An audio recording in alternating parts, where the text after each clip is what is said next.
Hello everyone, আসসালামু আলাইকুম। কেমন আছেন সবাই? আশা করছি সবাই ভালো আছেন। সবার সুস্থতা কামনা করে আমি আমার আজকের আরও একটি ভিডিও শুরু করলাম। আজকে আমি আপনাদের সাথে শেয়ার করব আমি যেভাবে কলিজা ফেফসা রান্না করি, সেই রেসিপিটাই আপনাদের সাথে আজকে শেয়ার করে নেব।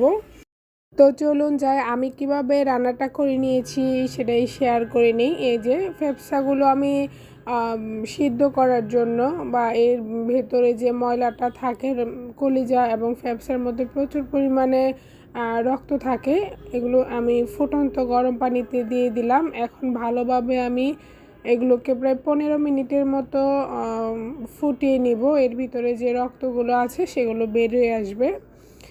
আমি এখন ভালোভাবে পানিটার মধ্যেই সবগুলো নেড়ে চেড়ে দিয়েছি, দেখতেই পাচ্ছেন।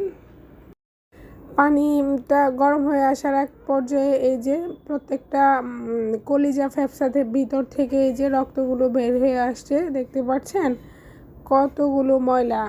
এটা যখন বলক উঠে আসবে, ময়লাগুলো এমনিতেই দেখা যাবে, অনেক রক্ত বের হয়। যদি এভাবে ভালোভাবে ক্লিন করে নেওয়া যায় তাহলে রান্নাটা দেখা যায় খুবই টেস্টি হয়।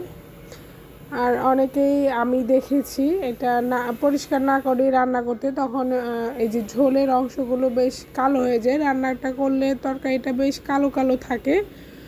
তো আমি ভালোভাবেই 10 থেকে 15 মিনিটের মতো এভাবেই আমি ভালো করে ফুটিয়ে নিয়েছি। এই যে দেখুন উপরে ভেসে উঠছে একদম ময়লাগুলো।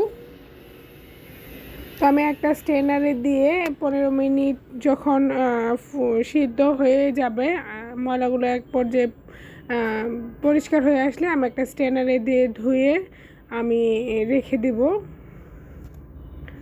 আমি এইভাবেই হাই হিটে আমি প্রায় 15 মিনিটের মতো রান্না করেছি। তো এটা রান্না করার জন্য আমি পাশে একটি কড়াই বসিয়ে দিলাম। কড়াইটা গরম হয়ে আসলে এর মধ্যে আমি পরিমাণ মতো দিয়ে দিলাম তেলটা কিছুটা গরম হয়ে আসলে এর মধ্যে আমি দিয়ে দিব কিছু এলাচ, দারচিনি, তেজপাতা, লং এবং দিয়ে দেবো আমি কিছু কালো গোলমরিচ।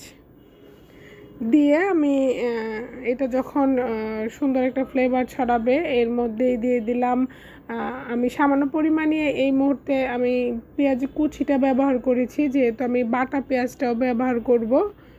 তো পেঁয়াজটা যখন কিছুটা ব্রাউন হয়ে এসেছে, এই পর্যায়ে আমি আদা, রসুন এবং পেঁয়াজ একসাথে ব্লেন্ড করে নিয়েছিলাম। সবগুলোর পরিমাণ 2 টেবিল চামচ পরিমাণ হবে। তো আমি দিয়ে এখন ভালোভাবে নেড়ে চেড়ে কষিয়ে নিব। দেখতেই পাচ্ছেন আমি সবগুলো মশলাই দিয়েছি, যেহেতু আমি পেঁয়াজের পরিমাণটাই বেশি ছিল, যেহেতু আমি একসাথেই ব্লেন্ড করে নিয়েছি। আমি কিছুটা নেড়ে চেড়ে নিয়ে যেন পেঁয়াজটা পুড়ে না যায়, আদা রসুন পেঁয়াজের সাথে মিলিয়ে নিলাম। এখন আমি পরিমাণ অনুযায়ী হলুদ, মরিচ দিয়ে দিব, জিরার গুঁড়া। আমি মিক্সড একটা গরম মশলা তৈরি করেছি নিজেই, সেটা ব্যবহার করছি। তো আমি পরিমাণ এই জন্যই বলছি না, আমি মরিচ দেখতেই পাচ্ছেন অনেকগুলো ব্যবহার করেছি। স্বাদ মতো লবণও দিয়ে দিলাম, যেহেতু আমার মরিচের কালারটা অনেক লাল, কিন্তু ঝালের পরিমাণ এত বেশি না, যার কারণে আমি মরিচটা বেশি ব্যবহার করেছি। এখন ভালোভাবে তেলটা উঠে আসা পর্যন্ত আমি নেড়ে চেড়ে নিচ্ছি। যখন তেলটা এর মধ্য থেকে উঠে আসবে, তখন আমি ধুয়ে পরিষ্কার করে রাখা কলিজার ফ্যাপসাগুলো দিয়ে দিব। দেখতেই পাচ্ছেন একদমই তেলগুলো উঠে এসেছে, মশলাটা ভালোভাবেই কষে এসেছে। তো এখন আমি নেড়ে চেড়ে ভালোভাবে মিশিয়ে একটা ঢাকনা দিয়ে সিদ্ধ হওয়া পর্যন্ত অপেক্ষা করব। যখন সিদ্ধ আসবে তখন আমি এর মধ্যে ঝোলের পানিটা ব্যবহার করব। ভালোভাবেই নেড়ে চেড়ে আমি এখন একটা ঢাকনা দিয়ে দিব। ঢাকনা দেওয়ার পর আমি এরই মাঝে মধ্যে নেড়ে দিব, যেন মাংসটা লেগে না যায়, নিচের দিকটা মশলাগুলো পুড়ে না যায়। তো আমি বেশ কিছু সময় মাঝখানে 2-3 বার নেড়ে দিয়েছিলাম।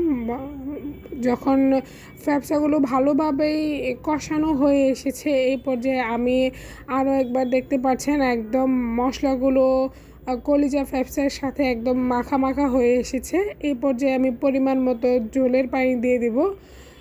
ঝোলের পানি বলতে আমি এটাকে মাখামাখাই রাখবো, ফ্যাপসাটা সিদ্ধ হতে কিছুটা সময় লাগে, যার জন্য আমি পানিটা ব্যবহার করছি। পানিটা দিয়ে আমি একটা ঢাকনা দিয়ে এখন আমি যতক্ষণ পর্যন্ত ব্যবসাটা নরম না হয়ে আসে, যদিও এটা একদম সফট হয় না, ওই পর্যন্ত অপেক্ষা করব। তো আমি এর মধ্যে রান্নাটা কমপ্লিট হয়ে এসেছে, দেখতেই পাচ্ছেন অনেকটা ঝোলের পানি টেনে এসেছে। আমি ঢাকনাটা উঠিয়ে নেড়ে চেড়ে এখন এর মধ্যে হাফ চা চামচের মতো ভাজা জিরের গুঁড়া দিয়ে আবারও কিছুটা নেড়ে চেড়ে একটা ঢাকনা দিয়ে দমে বসিয়ে রাখবো 10 মিনিটের মতো। এ পর্যায়ে আমি হাই হিট চুলা রাখবো না, একদম মিডিয়াম টু লোতে রেখেই আমি বাকি 10 থেকে 15 মিনিট বসিয়ে রাখবো। তাহলে দেখা যাবে আমি যে জিরাটা ব্যবহার করেছি সুন্দর একটা ফ্লেভার আসবে। আমি পরবর্তীতে কাঁচামরিচও ব্যবহার করেছি, কিন্তু আমার ওই